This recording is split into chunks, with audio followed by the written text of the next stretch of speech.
Hey guys, Aaron Cybertron Zhang here, and today I'm back with another episode of Road to Rank where I climb the online VGC 20 ladder and provide live commentary as I go. I made some edits to the Gmax Snorlax theme that I used for the last two episodes. As you'll notice, I'm actually running a Lum Berry Dragapult now to, pair nicely with Grimmsnarl. Had Mudsdale in that slot earlier, but I wasn't really using it very much, and basically this gives me a fast mode with the team as well, where I can play with something like Grimmsnarl and Dragapult, and not only rely on setting up Trick Room, because one of the main weaknesses of this team is that if you don't get up Trick Room, it's actually very difficult to win games, and it's not like I have the best means of setting up Trick Room. So still going to work on editing that and to, help me guarantee the Trick Room setup a little bit easier, but I wanted to try out Dragapult. It's obviously a really strong Pokemon. If you do hit that swagger, Dragapult being able to outspeed most of the format is able to just get a one-hit KO on pretty much anything once it's Dynamax, so this gives me basically a faster option to the team. I swapped Fake Out for Foul Play on Grimmsnarl. I originally had Foul Play, but then I was like, okay, Fake Out seems really good, but the thing with Fake Out is there's still so many mind games with playing around Dynamax turn 1. Foul Play allows me to get consistent damage across the board and also synergizes well with Swagger, and I think, I don't necessarily need it to set up Trick Room, just in a bunch of the games that I was playing, so we'll see how that goes. I'm gonna probably putz around with both. Grimmsnarl is a Pokemon that has a lot of options, obviously, and we want screens, but yeah, I want to see what else can support it. And I actually changed the Seed Bomb on Snorlax to High Horsepower, mainly because High Horsepower allows me to hit Steel types better, the most important Pokemon being Duraludon. Now with High Horsepower, after we get Belly Drum up, we'll be able to knock out with the Max Quake. We also obviously benefit a lot more from the side effect from High Horsepower as opposed to the Seed Bomb, because setting up grass terrain doesn't really mean too much for us, but getting even a single special defense boost with this Snorlax is super awesome. So yeah, those are the main edits I made. I think Togekiss is definitely going to see some major adjustments, whether I'm swapping it for something. I was thinking of NDD actually, or if I do use a different set, for example. I think that both of those might be pretty likely, mainly because I think it's pretty gimmicky and hasn't really worked out too well for me thus far.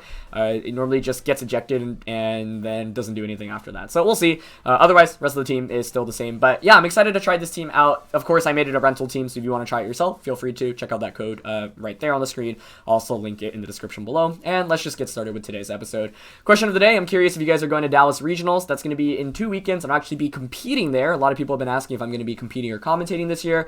My plan is actually both, and they're actually going to be streaming regionals once again, which is awesome. The Pokemon Company is streaming regionals once again, so whichever ones I'm invited to commentate, I plan on commentating, and whichever ones I am not invited to commentate, I'm going to look into competing. So yeah, really excited. 2020 has been super awesome so far, and I'm just really excited for what the future has in store for us. So yeah, let's get started with this episode. Sorry for talking for so long. As always, if you guys enjoy, please show your support by leaving a like, and let's kick it off.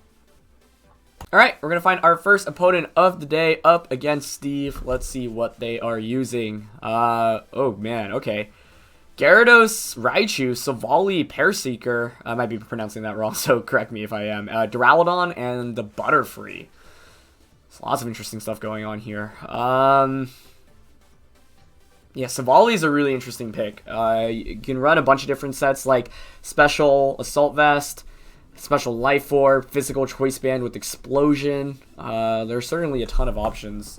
So, part of the concern is Butterfree being able to put everything to sleep with Sleep Powder. Now, I do have Safeguard, obviously, but I still have to be able to set that up.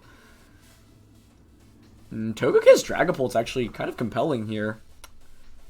The one thing he has to watch out for is Duraludon, though. And I guess that's pretty likely to come out as a lead, so I'm actually thinking Togekiss and Goth. This way I get to get my screens up and probably Safeguard as well. This probably allows me to get Trick Room up as well, actually. So these two with Snorlax in the back. Sorry, not screens. Yeah, just Trick Room. Yeah, I don't think Dragapult's the way to go here. I guess Conkeldur's not bad. Grimmsnarl's not bad here either. But if I'm going Grimmsnarl, this means I'm hard committing to setting up Snorlax this game, because I pretty much have no offense other than that. So that is obviously one of the downsides of using a team like this, which is why I wanted to give myself more flexible modes with the Dragapult. I really thought about bringing Dragapult here, but against Duraludon and Butterfree, I didn't feel super comfortable. If my opponent didn't have Butterfree, I think I'd actually lead Grimmsnarl, Dragapult, but it's going to be Raichu Gyarados. Okay. In this position, I think there's often going to be a Fake Out coming out from the Raichu. Gyarados might Dragon Dance. It also might just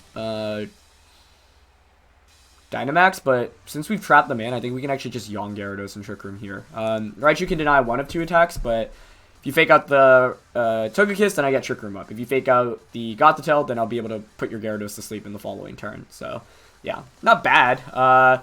Pretty interesting to see this duo here. Obviously, Raichu pairs quite nicely with Gyarados, being able to redirect any electric type attacks away, and it's going to be an immediate Dynamax coming out from my opponent. Okay. Well, I guess the downside is if you fake out Goth, then Max Geyser the Togekiss. But if you do that, then I get a free switch in into Grimmsnarl, and I can just reflect Trick Room next turn. And we know it's not like Fling King's Rock on Raichu either. So we're going to have to weather the storm here with the Dynamax. There was no Intimidate either, so that's Moxie Gyarados, which you have to be careful about. And yep, there's fake out into Goth. Okay. Oh, it's Max Steel Spike coming out. Interesting. Yep, and it goes into Togekiss. So this is where the downside of eject button comes into effect, right? If I didn't have eject button, that would have been able to just put the Gyarados to sleep, but that's still okay here, I think. Because like I mentioned, now I get Grimmsnarl in, and like I said, this whole game is basically played around setting up Snorlax. So here's Grimmsnarl now. Now what I can do this next turn is set up a Reflect. I don't really care about the defense increases, especially because I have Darkest Lariat. So this next turn, I'm just going to go for a Reflect and Trick Room. I don't think a double up from Raichu and Gyarados should be able to knock out the Gothitelle here. So once we get Trick Room up, I think we'll be in a decent spot. I mean, obviously we're going to have to bring in Snorlax as well. Steel Spike is cool to see, though. It's not that common on Gyarados, I would say. You know, normally you run, like, obviously Waterfall, potentially Ice Fang Crunch. Okay, just going for Paralysis. Oh, boy. The upside here is I think God probably gets another opportunity to Trick Room this next turn as well. Okay, my opponent's just committing to Steel Spiking. Interesting. Into Grimmsnarl. That's fine. So, both of these are at +2 defense, but don't think I really care too much about that. Like, that's fine. Got this paralyzed this turn. Okay. I don't want Gyarados to get the Moxie boost. I'm actually going to swap out into Snorlax here and go for another Trick Room. If we get the Trick Room up, I think we'll be in a great spot, actually, because then we can just Belly Drum Safeguard this next turn and then Dynamax Heal Pulse and then just start sweeping through. Yeah, Gyarados will have a bunch of defense boosts, but I'd rather see the Steel Spikes, I think, probably over Max Geyser, because Geyser would be doing more damage. Either way, yeah, slightly unfortunate paralysis, but it's not going to mean the end of the world here. Maybe just a Nuzzle goes in and... Oh, Volt Switch comes out. Okay. That's cool. So that will give my opponent a free switch in. Perhaps into Duraludon, maybe Paraseeker. Yep, Paraseeker actually comes out. That's cool. Is it a third Steel Spike? Yeah, it is. That's fine. Yeah, that does nothing after Reflect. Alright, so hopefully we don't get fully paralyzed here. If we don't, I think we'll be in a decent spot. Okay, nice. I'm just double checking Paraseeker actually, because I really just don't know what it does. We played against it on Road to Rank before, but still don't really know too much about it. So it's Steel type. I mean, with Reflect up, I don't really think we're in immediate danger here. I would kind of like to just Belly Drum and Heal Pulse. Yeah. There's obviously a bunch of defense boosts on my opponent's end, but I've gotten Snorlax in the position that I'd like to get it in. And my opponent's already committed Dynamax, which means that there isn't like an insane amount of offense that's going to be coming out now. Just checking if this thing gets knockoff. Not that it would matter, because our berry's going to be consumed, but could be important later on. That does not look like it does. So yeah, Belly Drum. The Snorlax should survive the turn here, and Heal Pulse will bring us back to full. And then now, since got the slower, we'll just be able to Heal Pulse every turn under Trick Room. So we've got the Snorlax combo going. Let's see if we can now sweep with it. Like I said, this game basically revolves around actually, like, I have to set up Snorlax because all my tools are around bringing it, but felt like it was most likely able to do that. He's close combating, okay. That does a lot, but I don't think Gyarados is KOing us here. So I think we should be good. He's just waterfalling. If this doesn't crit, we're good. Nice. Okay. Perfect. I actually wonder if +6 Double Edge here knocks out. And I really don't know that calc here because this is my first time using Snorlax in this. So I'm actually going to double check that real quick. I want to say it doesn't, but I do want to double check that. So let's see, at +6. If it has no investment, it does. I'm just worried about getting fully paralyzed, and this gives me another chance, but perhaps it's better just to Max Quake, actually. Yeah, I'm not even sure you're knocking me out. I'm not sure you're knocking me out even if Waterfall... Like, I don't know if Waterfall actually knocks out after this Dynamax. If we get Heal Pulse off, though, we'll be definitely good, unless this is Sash Berserker. Berserker, sorry. I'm definitely mispronouncing it. Berserker, yeah. Sash would be a problem, I guess, because then maybe Close Combat Waterfall knocks out if we don't get the Heal Pulse off. Okay, nice. If we knock out the Berserker this turn, I think we win. Yeah, I really wanted to just go for, let's see, is it sashed? Okay, nah, nice. That's really good. That's really good, because now we have chances to get back our berry as well. And we get a special defense boost. That's part of the other reason I wanted to run high horsepower. Because it's not like grassy terrain really helps Snorlax out that much, but special defense boost can actually be huge. Yeah, Waterfall's not doing much. Okay, beautiful. So, if we don't get fully paralyzed again this next turn with Goth, I mean, we'll get a full heal pulse off, and if we get the berry back, I think that'll just be game over. Yeah, so we're gonna attack around Gyarados right now. It's not really threatening us. It has Waterfall, has obviously a Steel type attack, so I'm wondering what the rest of the set is. I guess it could be an Assault Vest set. I feel like if you're Dragon Dance, you might as well go for it now. As Savali comes out, okay. And it's Grass type Savali, I believe. Yes, which makes sense. Let's max replenish into Savali here. We still have 2 turns of Trick Room too, which is beautiful. So we're gonna max replenish into Savali here and just heal pulse ourselves. Yeah, and if we don't get fully paralyzed here, I mean, I think we'll be in a really good spot. Even if we do, if we get our berry back, then that's also fine. The key thing here is we knock out Savali, Raichu comes in, you can't fake out the Snorlax, and we'll just get another knockout basically. And Gyarados is protecting, which is totally fine since we're not targeting that slot. Let's see. Nice. Alright, Goth has been really clutch this game. So, it was really close. I mean, Close Combat Waterfall almost ended up getting the knockout there, but yeah, I figured with Reflect we would be good. So here's Max Replenish now. I would love to see the berry come up, but I think at this point we're probably good.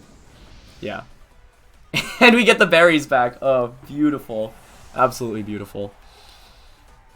So that should be game now. Raichu most likely doesn't carry Protect. I mean, you run Fake Out, Volt Switch, Nuzzle. Yes, you could run Protect as the last one, but that would be kind of odd. So I'm actually going to target that slot down. So let's max replenish there and go for another heal pulse. Yeah. We got exactly the situation that we wanted in this game. Berserker was kind of cool, but it didn't really do too much other than just get a close combat off. Okay, Fake Out's just going to Raichu, or Goth, but that's fine. Yeah, the reason why I want to target the Raichu here is just because it can nuzzle me. And I don't know if... I guess +3 max replenish probably still knocks out the Gyarados. I mean, Gyarados is at +3 defense, which is why I was a little hesitant there. But, yeah, I'm basically taking, like, no damage at this point, and I get all this health back. So now this next turn, I can just simply go for Darkest Lariat, Trick Room, and I think that should just end the game. And the nice thing is now I have Foul Play on Grimmsnarl as well, so that's another way of actually doing damage to the Gyarados. But even if you crit Waterfall, I'm not sure that knocks out Gyarados or Snorlax here. So let's just Darkest Lariat and Trick Room. Yeah. I really wonder what the item on the Gyarados is here. Alright, so probably going for a flinch or a crit on the Snorlax. Yep. No flinch, which is great. No crit either. Maybe a crit would have gotten a knockout. And Darkest Lariat actually does not get the KO. It's not Berry Gyarados either. That makes me really think it's Assault Vest. I mean, it could be... Wakon Berry doesn't make any sense. Yeah, like... So we're gonna just Psychic here. So, yeah, we didn't really feature any of the new trick. Okay, it does have Protect. So Protect, Waterfall, I'm guessing... I don't remember which Steel type attack Gyarados is actually using there to boost its stats. Yeah. The Reflector is off, but there's nothing my opponent can do now against Lax. Even if you quad... Actually... I mean, one way around the quad Protect is just to switch out into Togekiss. Like, let's say my opponent gets the quad Protect, then all I have to do is just follow me after Trick Room is over. So that just ensures that we win the game. Because in this position, yeah, theoretically my opponent got a quad Protect. Actually, no, there's no way for my opponent to win. Because I had an attack on every Pokemon, so all I needed was a little bit more damage. But yeah, once again, like, this game was basically protect the Snorlax, and we were able to accomplish that, fortunately.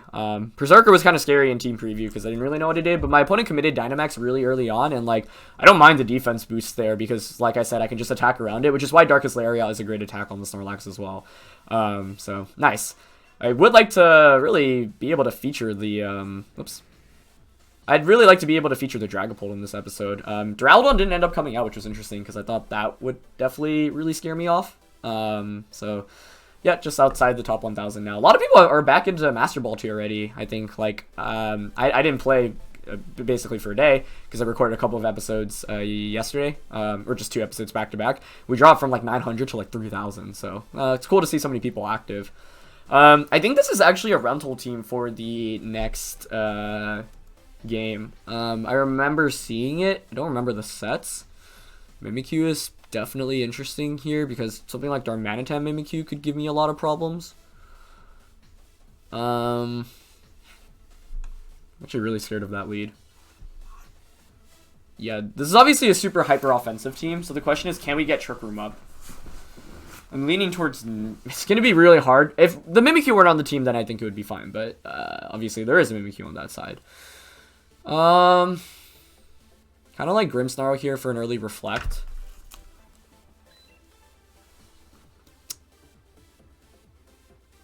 I'm thinking like Grim Dragapult. Maybe I do bring Dragapult this time, because I'm not sure I can set up Trick Room super easily.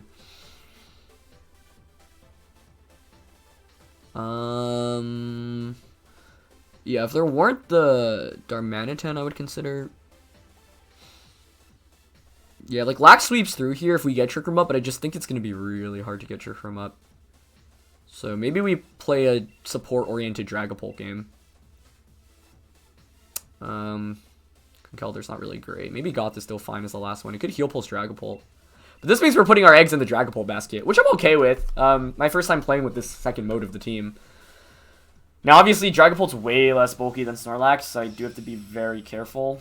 But I just think it's really hard to set up Trick Room in this game because of the Mimikyu and the very fast Darmanitan. Like, there's just so much hyper offense. If I had Ghost Resist Berry on Goth, maybe, but I don't, obviously. Looks like Darmanitan. No, that's Mimikyu and Arcanine, okay. This is interesting. You know what I can do turn 1 is just actually... Oh, I don't have Protect on Dragapult. Because I don't have Protect...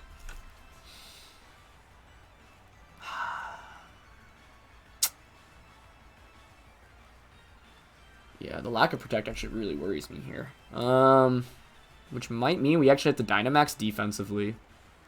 Alternatively, we could just switch out, I guess, right? We can just Foul Play and swap out into Togekiss. That could actually be kind of cool, where if my opponent targets the Dragapult slot, it just gives me a free switch him back into Dragapult. Which is not even a play I really ever thought of, but that works. So by Foul Playing, we break the disguise, we bring out Dragapult, then Dragapult can Dynamax. The problem is that Arcanine probably has Will-O-Wisp. So we can't really stop the Will-O-Wisp from coming out. Yeah, but if I... Actually, if I just went with Goth Togekiss here, we would have been able to get Trick Room up. But I just really thought, like, Darmanitan would come out as Arcanine actually switches out. Interesting. Okay. Is that the fish? No, it's Milotic. I maybe should have thought about Milotic a little bit more, because the thing is, we're actually going to give it boosts if we attack through Max Phantasm, which is a smart bring on my opponent's end. I wonder if +2 Admit, like one of the attacks from Dragapult, knocks out. I mean, this isn't too bad, especially if... I guess if Mimikyu's targeting Grimmsnarl here, things could get real awkward. It's Max Starfall. It does go into Grimmsnarl. Wow. Well played. Yeah, I really thought the Dragapult was getting targeted there. I mean, otherwise I could have just attacked relatively easily. Life Orb. Yeah. Like that, we had such a free opportunity to set up screens there.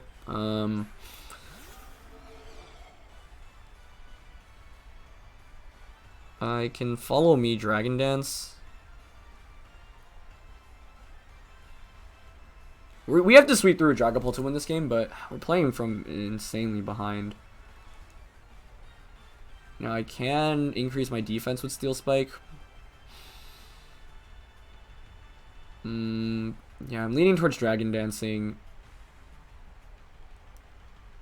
And Follow Me.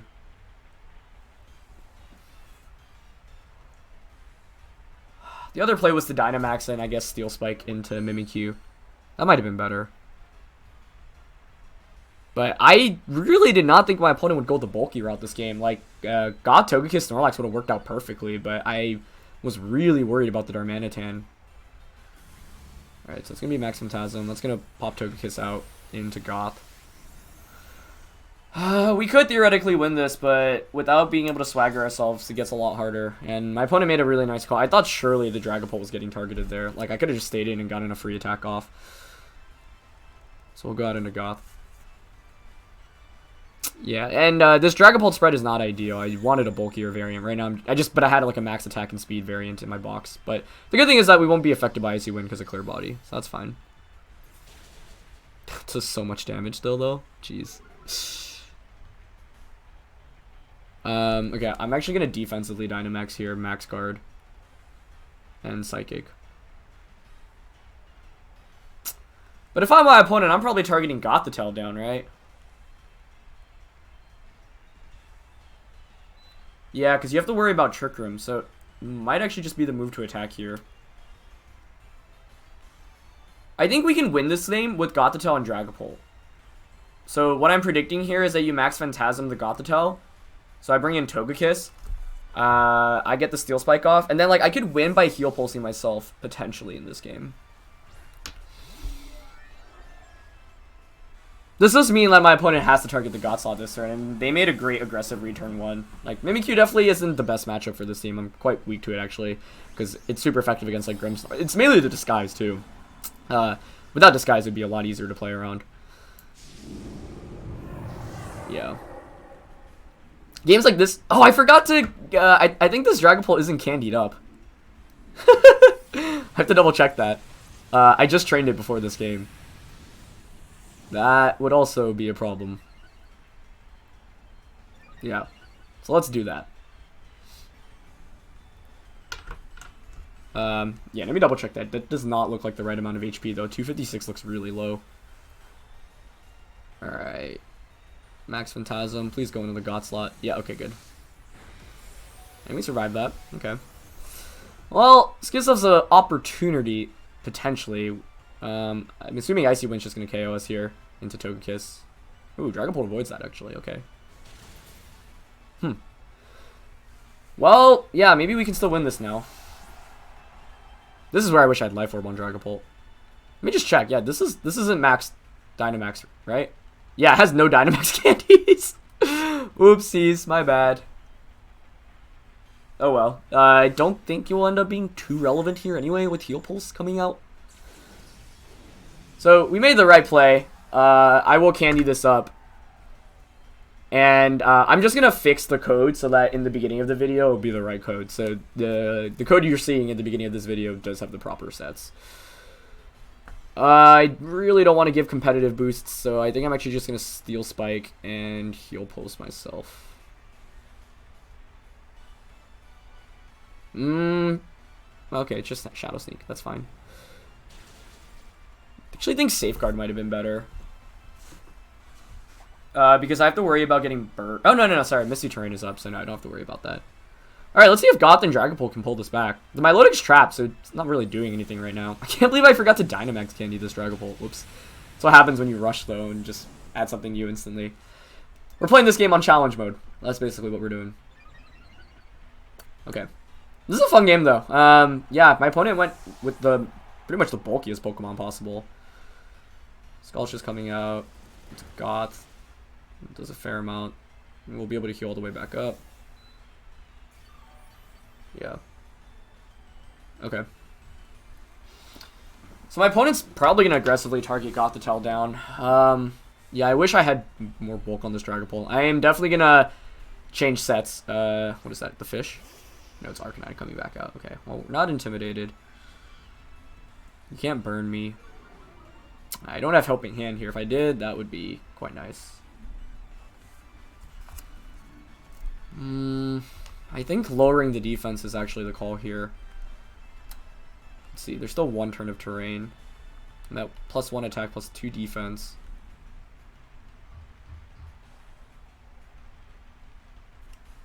I need to knock out my Lodic. But the thing is, if I give it a boost, I feel like I kind of have to max Phantasm here. But there's only 1 turn of terrain. Although I suppose Dragon Claw would probably knock out after. Just whether I Safeguard or Heal Pulse. I think I'll Heal Pulse here. Yeah, I need Dragapult to be as healthy as possible. It's just E-speeding.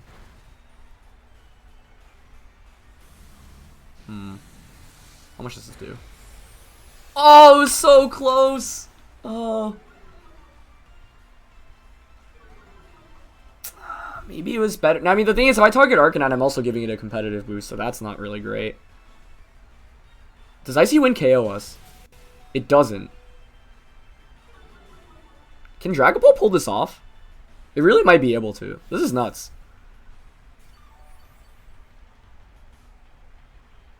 It's just that surely there's Will-O-Wisp on the Arcanine, right? Maybe not.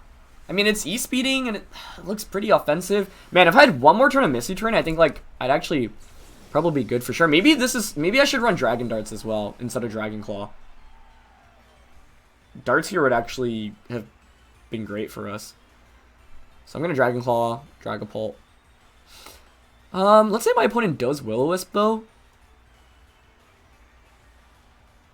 You're not doing any damage to Dragapult, right? And if you miss Will-O-Wisp, then we'll just win the game with the Safeguard. Maybe I should have Safeguarded last turn then. Yeah, I think that actually was the play. My Lodic protects as well. Okay. So we'll see if Arcanine has Will-O-Wisp. It's just E-speeding. Okay. If it doesn't have Will-O-Wisp, Dragapult might 3v1 this, depending on what my opponent's last one is. Is there any point in Phantom Forcing? No, I don't think so.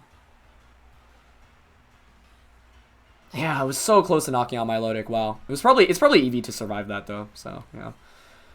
So we win if there's, I mean, we don't win, but if there's no Will-O-Wisp, or if we get a miss, then I think we're still definitely, as Arcanine switches out, that must be Bandit Arcanine then, I would think. Can we pull this comeback? With non-Dynamax Candy Dragapult? We're at +2 defense now. I mean, we're not taking much damage from the opposing side. I think I always Dragon Claw the fish here. Because it's going to have a dragon. Like, even if... The one thing is if the Dracovish actually has Protect, but, like, almost all Dracovishes are choiced. Maybe AV. Can't intimidate me. This is nuts. I want to say, like, why would you switch out there, right? Unless you're, I guess, expecting me to target that slot. What about Protect Bulldoze? But if you Protect Bulldoze, I mean, I'll outspeed you anyway. Yeah, I Dragon Claw Dragapult here. Sorry, the Dracovish, I mean. This is nuts. Oh my goodness. I actually feel like we're in an alright spot, because if we knock out the Dracovish, then even if you Will-O-Wisp me... I was worried about, like, Berry there, but... Okay. Yeah, even if you Will-O-Wisp me, now I can just Dragon Dance again. You don't do any damage. It's physical, too. He's just Flare Blitzing. He's going for Flare Blitz to crit. Wow, Dragapult, you're a beast. This is why we added you to the team. Let's go. Oh my gosh. That was sick. Pretty sure Dragon Claw should just KO now. Maybe Phantom Force is more optimal, right? It does more damage, and you can't protect it. That's Phantom Force, yeah. Whew! Wow, that was nuts. First time using Dragapult, and it was beautiful, honestly. Even if I had no Dynamax health. That was awesome. Okay. So I think +1 Phantom Force should KO here. Ooh, it actually doesn't. Okay, so my opponent crits here. Maybe we lose. No crit. Even if you burn, that's fine at this point. And we have Lum Berry, actually, so... wait, I forgot that we had Lum Berry. This whole time I was worried about burns, but we had Lum Berry. So it was a good thing I didn't safeguard. I'm trolling. I'm straight trolling. Is that ban Arcanine? I mean, or sorry, did it just eat? No, it didn't eat. Why would it eat speed against Dragapult? Wow. Okay, that was crazy. I am going to fix the code. So, yeah, at the beginning of the video, don't worry if you input that code, that Dragapult will have the correct Dynamax candy out. But yeah, we went with a different game mode this time, and it worked out well. That's kind of the reason why I wanted to not only rely on Snorlax the entire time. So we get both ends today where it's like Snorlax swept the first game and Dragapult swept the second one. So yeah, happy about that. That was a really fun one. I actually do want to check my opponent's team here. So it was Life Form Mimikyu, it was Swords Dance, which was interesting. Non-choiced Weakness Policy Darmanitan. Scald Recover, Lefties, Milotic. Yeah, Choice Band Arcanine. Yeah, okay, that makes sense. Braviary, and then Choice Scarf Fish. Nice. Yeah, I mean, that's part of the reason why I wanted Dragapult so badly, because it looked like if I get a Dragon Dance off, it could kind of sweep through, but the main thing is I had to play around the Milotic, which was scary. But Heal Pulse Goth came in absolutely huge, and by allowing our opponent to, forcing them to stay in, they really couldn't do too much against the Dragapult, so that was a really fun episode. I'm happy about that. Anyway, that's going to be it for this one, guys. Thank you for watching. As always, if you enjoyed, please leave a like. Feel free to try out the team yourselves. Like I mentioned, the code should be fixed. I'm going to re-record the intro so that the code in the beginning is correct. And yeah, it's going to be it for this one, guys. Thank you for watching, and I'll see you soon. All right, peace.